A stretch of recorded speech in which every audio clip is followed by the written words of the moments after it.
the issues as well for WE, is that we do see them oftentimes messing up these fights in around things like Rift Town when they try to contest for dragons, and a lot of that does come down to positioning coming through from Elk, also coming through from the likes of Shanks, and how he's able to set up the map correctly to have positional advantage for dragons and for these objectives. So certainly I think a lot left to be desired for WE, but I do think they are definitely favoured coming in here against LNG.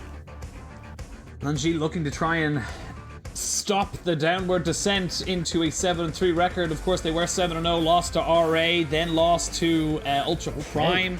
And we now starting to see these picks coming in, but WE got themselves two of the most broken champions at the moment in the game. They got the Viego and the Gwen. All they had to give up was the Lee Sin. Yeah, I mean, we haven't seen Shanks play the Viego, so I imagine this Viego's going towards Beishang. You get Breathe on towards the Gwen in the top side. And honestly, I think Breathe has been the shiny light for WE. This guy has been a monster. I love how strong he is in lane. His impact in team fights is great. And hell, even if he gets a bit of free time in that top lane, oftentimes you'll see him just wandering into the opponent's jungle, stealing away a camp, stealing away a red buff or a blue buff, and making things just more difficult for the opposition jungler. So definitely, I love that Breathe now is on a champion where he has that carry potential.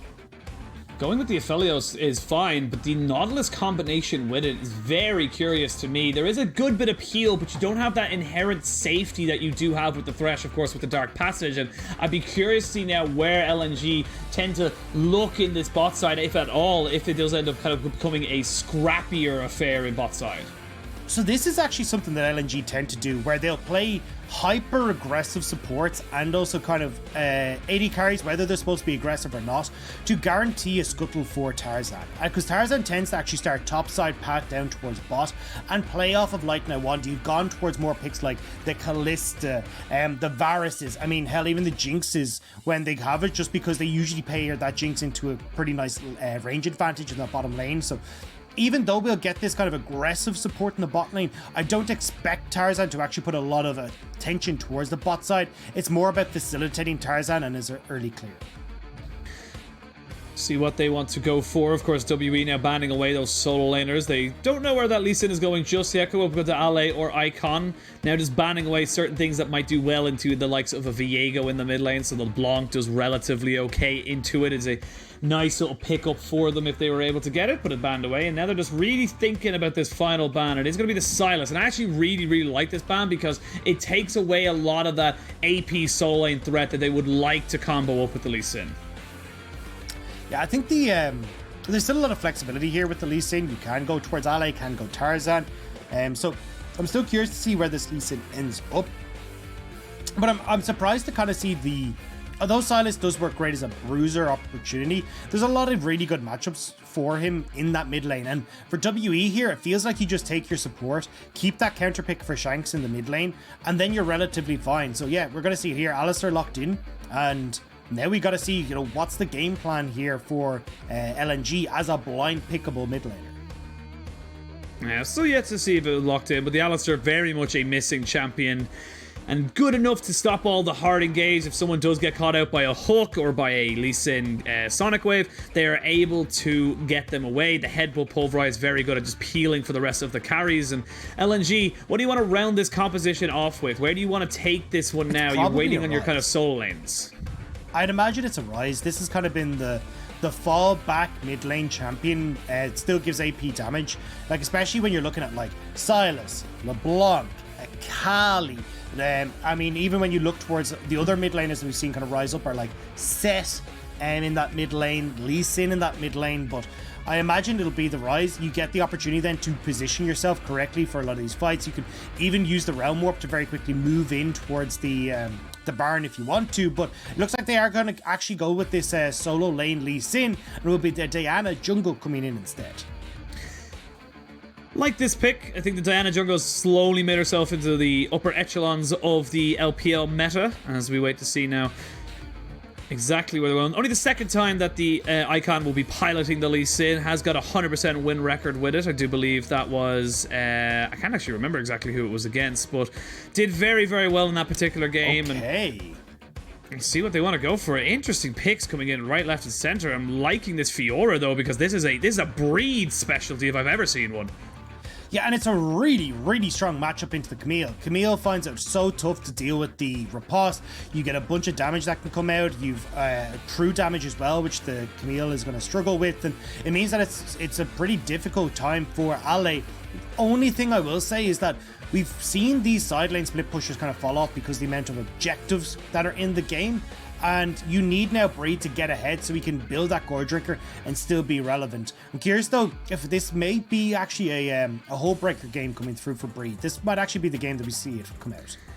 Last time, of course, we saw Breed play the Fiora. It was up against BLG in I can't remember exactly, I think it was spring, I believe, 2021, and it was a loss. And funny enough, actually, he's 3 wins, 4 losses out of 7 games, so not having the greatest of win records, looking to equal that one out a little bit for himself. And I'm curious now with WE going for this very set split push composition. The Fiora is built for the side lane. Is this just a straight up counter or answer, could you say, for the Camille, or is there something more to it? Oh, she destroys her. Fiora absolutely annihilates Camille in that lane. Like, it's so hard for you to actually trade effectively as Camille, because even if it's like, look at the kit, right? You try and go through the, with the tactical sweep, Fiora is able to dodge it with her Q. She actually gets in on top of you, which means that you're not able to get all that healing and stuff. It's really difficult for Camille to try and push up towards the lane, because the trading pattern for Fiora is so quick that it's really hard to try and get the double proc of your Q off. And even if you try and get the hook shot in on top of her, she just ripostes it, you're stunned, and she opens up with the ult and kills you. It is really, really hard for Camille in this matchup. So I think for the early stages of the game, it's going to be a lot of attention coming through from WE towards this top side of the map, trying to facilitate Breed to win out in this lane. And then we'll have to see if WE can actually use their pressure on the map to try and get some sort of pressure towards these objectives. I'm kind of caught between a rock and a hard place with the Ezreal lock in here, because traditionally when I think about these kind of plays, it's like, cool, Ezreal, you can just leave in bot lane. It means you're free to put your attention towards that top side of the map. But when you end up in a situation where LNG now could potentially start to stack up these early dragons and put pressure on towards Breed, that makes it a hell of a lot tougher then for WE to avoid these fights and let Breed play through a side lane. I think with this particular game, we should see a lot of cross-map trading. Both these teams fairly good at knowing when and where they cannot take a fight. They'll generally just leave it alone. So might see Rift Herald for first dragon, a tower for a tower, plates for plates, and they'll tend to lean towards their stronger side, and it's about whichever the weak side is being played to, they need to play defensively. And speaking of playing defensively, this is exactly what we talked about for the Alistair. You try and get someone engaged upon, he's got the pulverize, it should be fine to be able to take those fights and those engages all day, every day. Yeah, and just to add on to that, I think this is going to be a slow-paced game. Like, look at the 2 junglers. Tarzan, he ain't want to go towards a lane until he's got his level 6. Beishang as well kind of needs his team to facilitate him, and he really wants access to that needlework as well. So it's going to be a slower game as we wait for these junglers to try and come online. And certainly, like, the scaling aspect on both these sides too means that it's going to be quite a bit before we actually get these two trying to go head-to-head. Just mentioning the scaling aspect, and is this something about the meta that I've loved recently? We are moving away from tanks, which are those longer engages. We are seeing more bruiser / assassin style champions being picked up, and it does feel a lot more exciting. You can get in a Diana who just pops the absolute hell off and changes the entire landscape of the game, and vice versa on any other champion as well. Viego's, Gwen, Fiora all have the ability, and it just feels like right now the meta is in such a snowbally place that you can get away with the likes of a Fiora. You can look to try and just push in with this Camille and try and get her ahead, because it is at the moment a win condition within the meta. Yeah, and the reason that we're seeing this so much is because of the AD carry meta.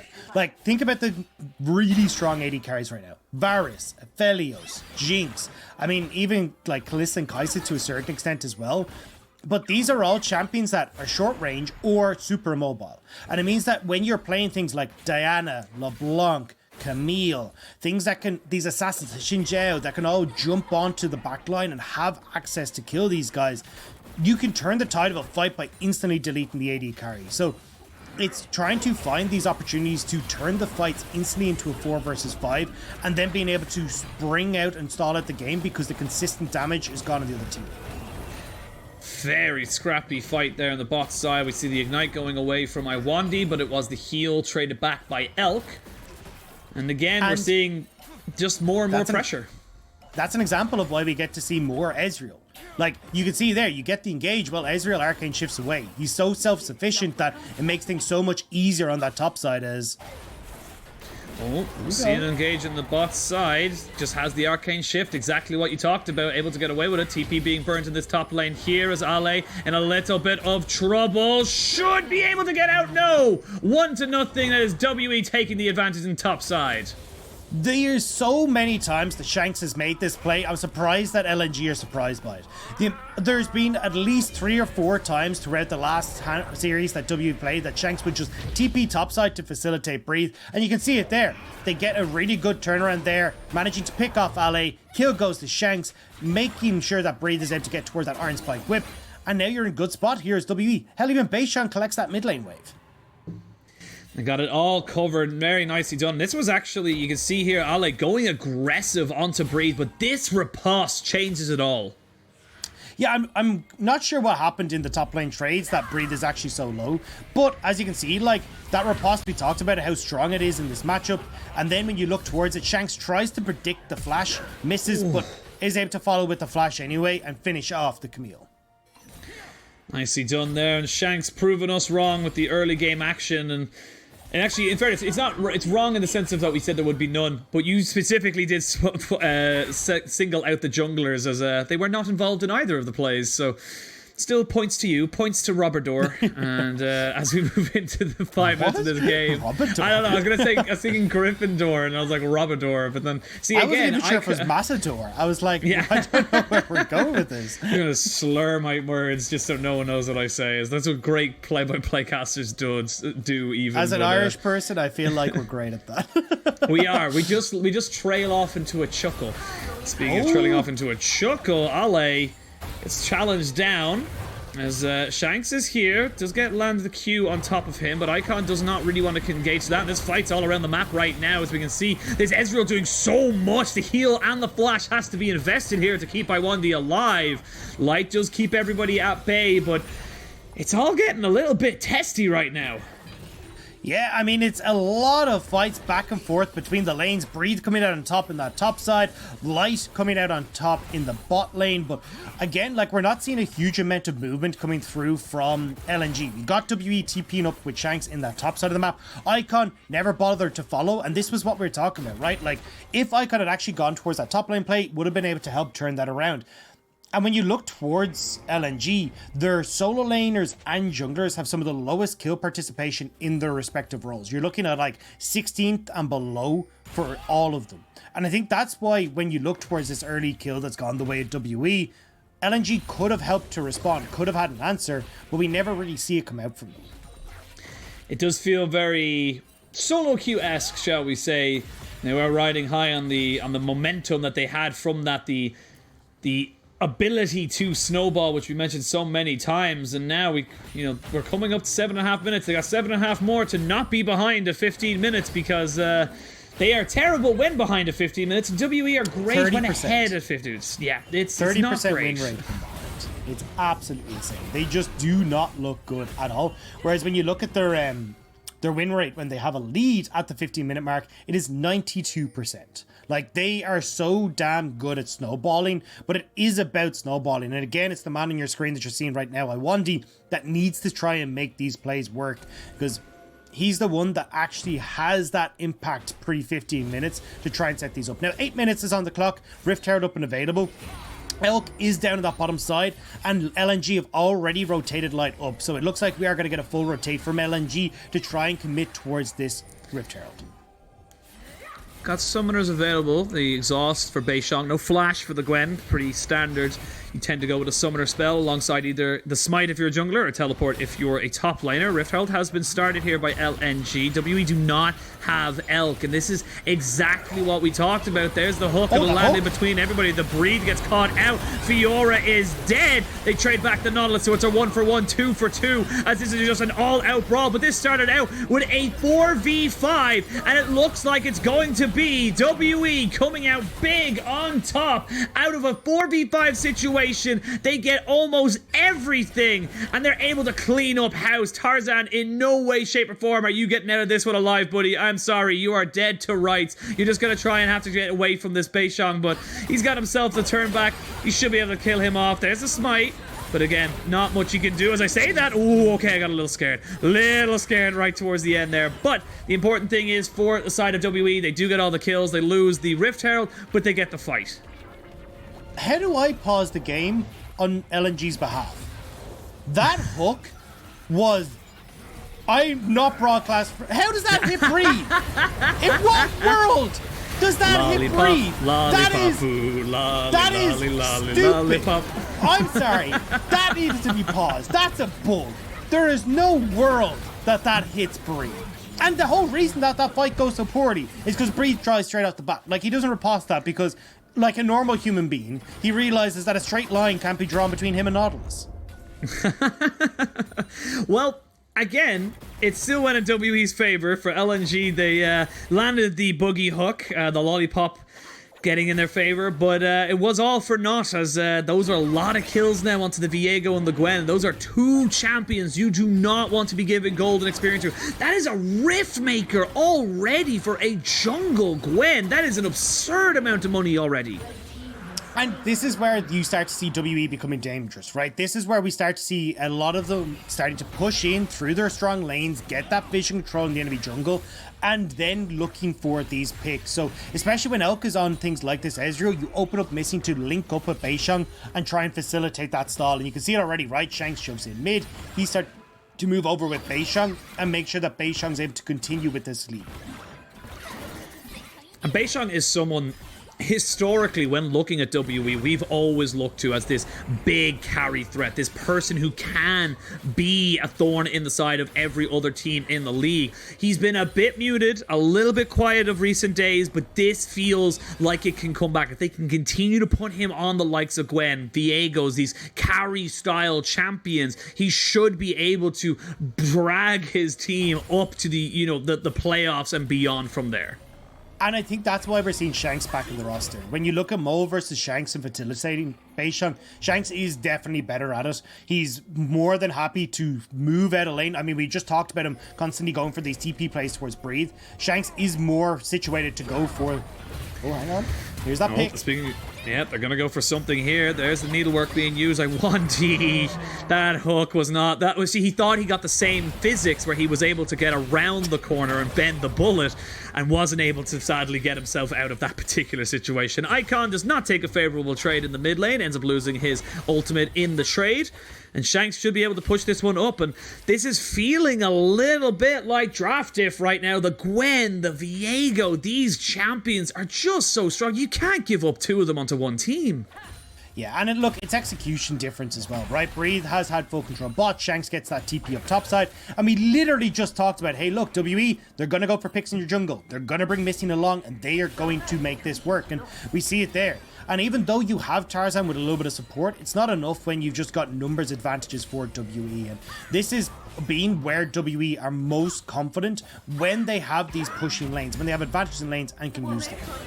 Well, we're going to see the Grand Challenge put down after the Hextech Ultimatum alongside the Moonfall. The flash in and flash away. We're going to see the riposte. Nicely done by Breathe. Oh, that was perfection. Very well done. And even managing to get that last vital onto Ale gives him a nice little bit of a healing, so you don't end up with flashes coming through from Ale because you won't be able to finish him off with the precision protocol. TPs, as you say, though. The TPs are coming in. This is going to be Shanks and Breathe coming back into this fight. A 4v3. I don't know if they've anywhere to go. The flash has been committed there by Ale, but a two-man pulverize. They can continue this one underneath the tower and pick up the Diana. That is an easy pick up there for the side of WE, and now they can pay back in kind the plates they just lost in top.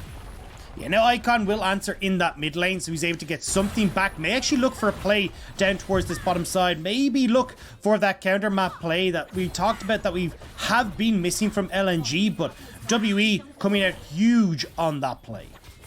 Really, really nicely done there by WE. You can see Icon just trying his best to be as annoying as possible. Just land the Sonic Wave, and you can see there Elk just being very aggressive, going forward with the Arcane Shift. Not exactly the brightest of ideas when you literally have zero support, but the support is now in the lane, and they are able to trade back the tower plates they got lost in top and mid for a full tower in the top side. And looking at the gold, it is a 5,000 gold lead, or just under it, for the side of WE, and this is the big problem now. 15 minutes in, this is a big, big lead for them. And we said that we needed to see attention towards Breathe to make sure that this Fiora is ahead so she can be relevant in a side lane, but also relevant when it came towards these team fights. Gore Drinker completed 5,600 gold on this Gwen. Like, that's 200 over his opponent here. He is so damn strong. And that's only matched by Beishang and Shanks. Like, look at how much gold has just been put into this top half of the map for WE. When you come towards these early skirmishes, like at Rift Heralds, at Dragons, the melee style from WE is going to destroy LNG. Looking at LNG, they just have no items right now. They just finished up the Gore Drinker and the Kraken Slayer for Icon and Light, respectively. But Ale sitting with a couple of half items, Tarzan waiting to pick up his Proto Belt. They're just not in a position to be able to fight this. And I like this call from Team WE saying, look, we don't need to play towards bot side. We got the first dragon. We would rather gold and power now, so we're going for the second rift. Yeah, and usually one of the biggest problems that you see with a Gwen jungle is, hey, you know, you don't get your items fast enough. Well, when you have the most gold in the game, that doesn't really become a factor anymore. Getting your mythic item before most of the solo laners and the opponents looks like it's going to go pretty well for WE. Now, even defending off on this bottom side, Elk now moving back towards mid to get priority there, and Beishang can either take turret and then just swap over towards this dragon. They have total control over the top side of the map, and they're going to try and transition that into the bot side as they just kind of absorb all of this gold and experience. They're not stopping just yet. The dragon has just spawned, but they know they can get a second charge off and create maybe a little bit more pressure into this mid lane. And again, Team WE, this is why we always have such high hopes for this team coming into the split. This is why we always love to see them. And even more so when Mole was added. Yes, fair enough, it didn't work, but it just felt like this team should be a lot better, and when they play like this against a team like LNG, who is sitting 7-2, it just feels right that this team should be considered a top playoff team.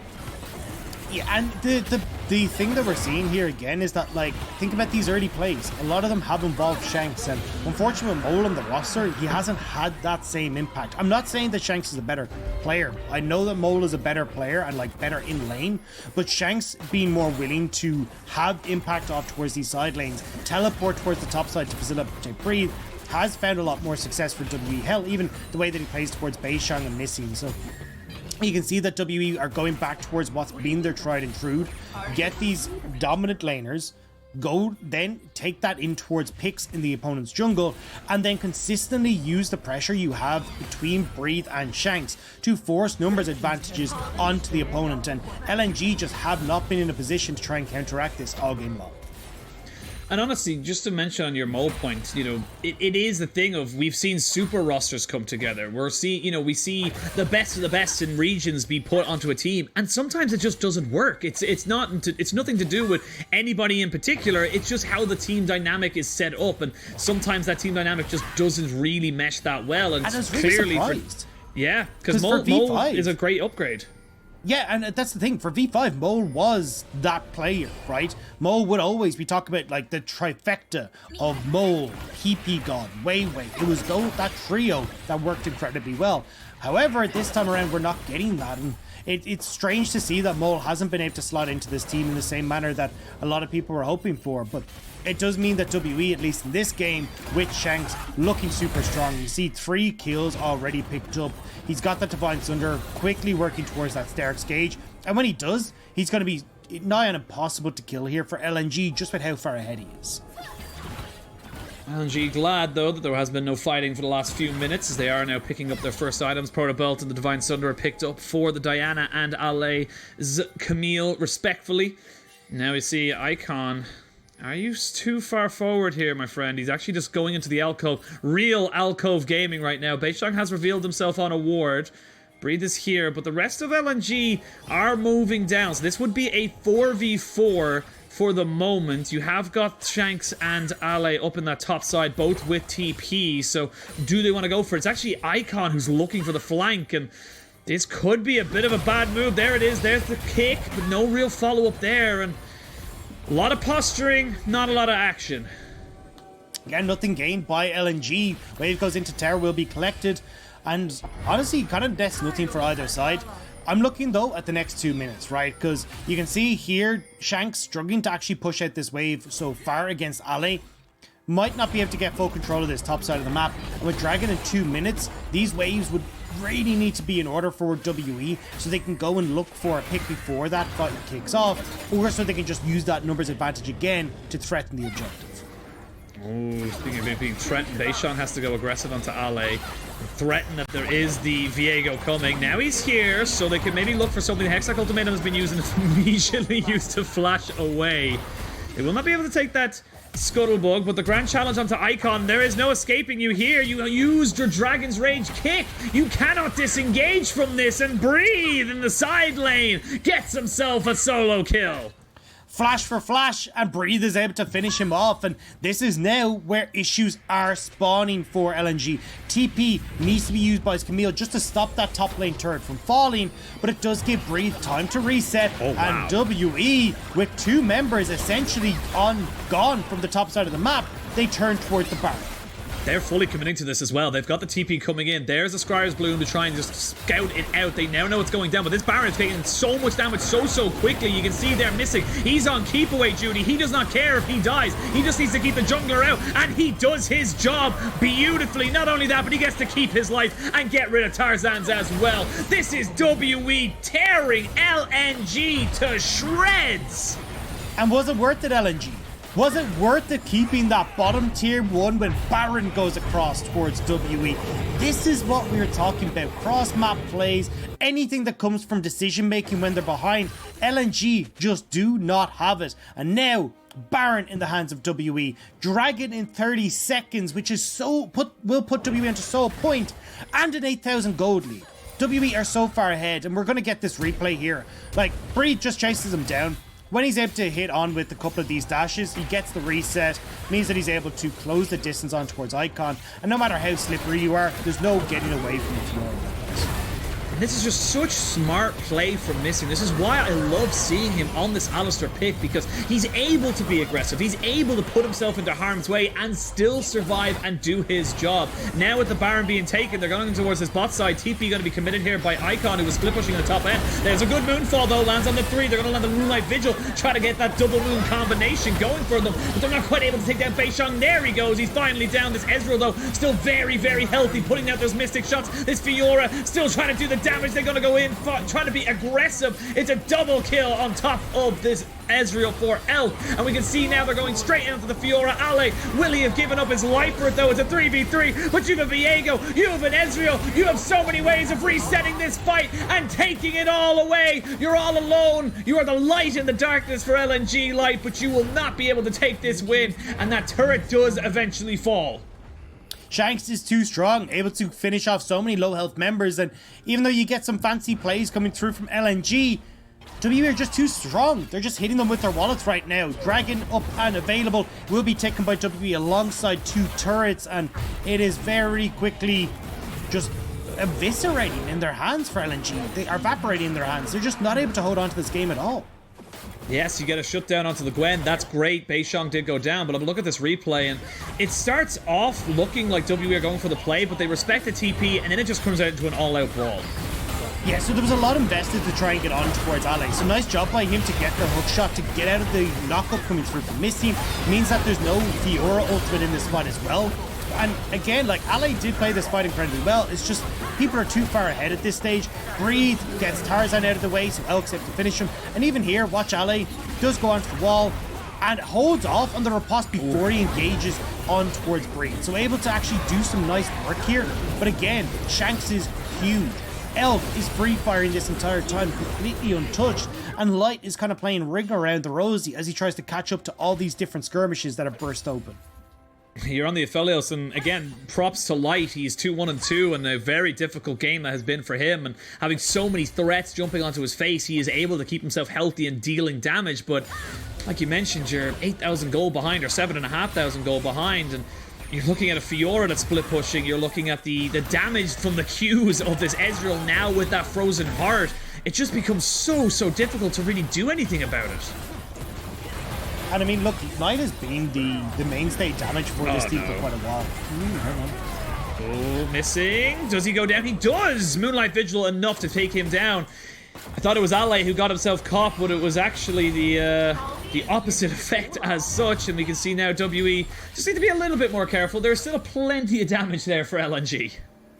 Yeah, and especially because they are such short range as well, it means that they do have to enter in towards Light's domain to try and get these plays off. And especially as we were talking about, like, Light has 27% of this team's damage. He's no pushover when it comes towards his damage output, and especially on this Aphelios where he will be getting towards this Infinity Edge fairly quickly, you do still have to give him some respect. 3 kills, he's not that far off when look at the relative gold in this game.